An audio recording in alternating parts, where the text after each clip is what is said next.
Hi, I'm Starr. I read books, and sometimes I watch the film adaptations of the books I read. I recently watched the remake of Salem's Lot.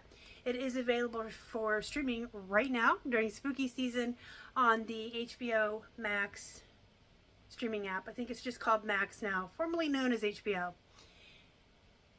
It was good. I'm going to preface this entire review with saying it was good. If you've never read Stephen King's Salem's Lot, you will enjoy this movie. It has spooky atmosphere. It's scary.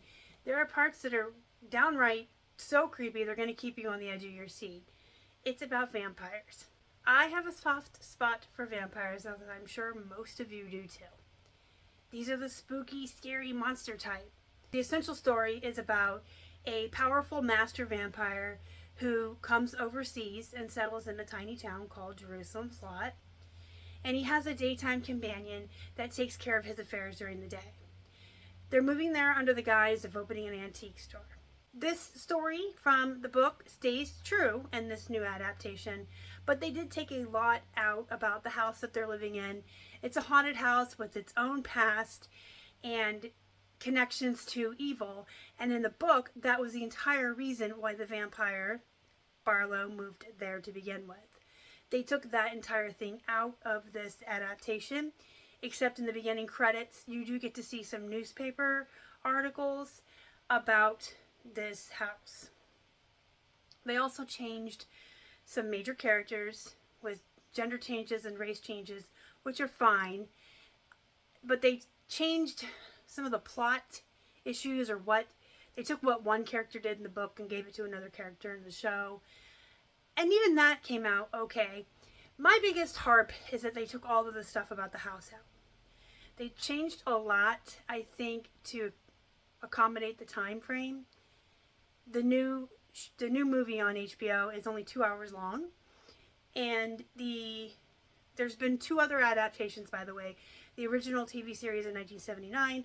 It was remade again in 2004, starring Rob Lowe, and both of those were TV series or miniseries that were like 3 hours long.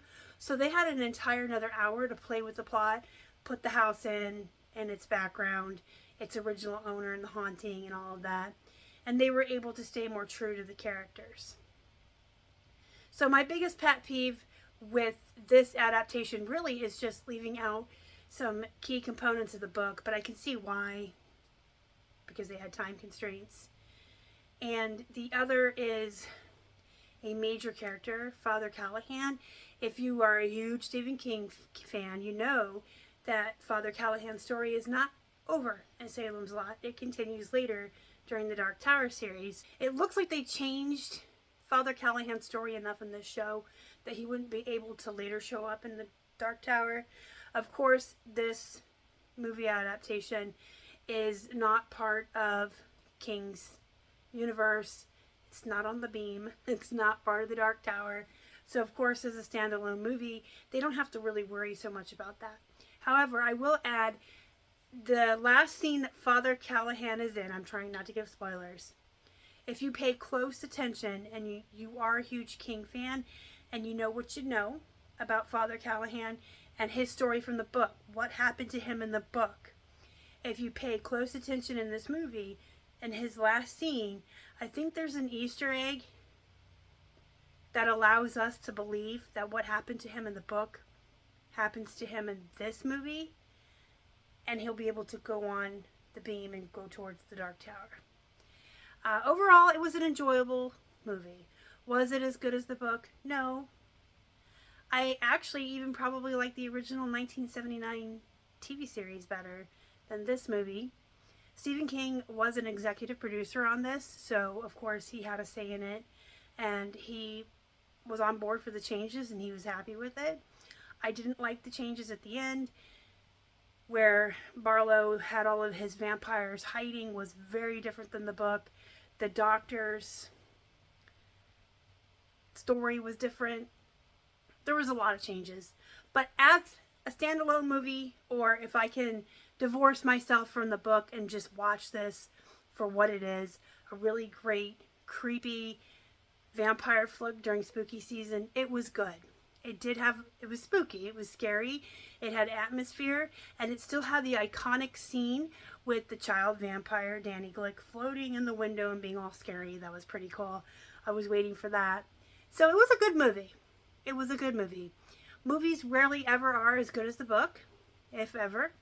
So you kind of have to go into it thinking that I'm just going to watch this movie and I'm going to enjoy it for what it is. And I did. I liked it. I would say give it a chance. The cast and the actors, I would be remiss if I didn't add this real quick. The cast, whoever did the casting did a great job. All of the actors that were cast in this movie were great. They all did a really good job. I liked all of the acting. I thought they were all great. So give it a shot.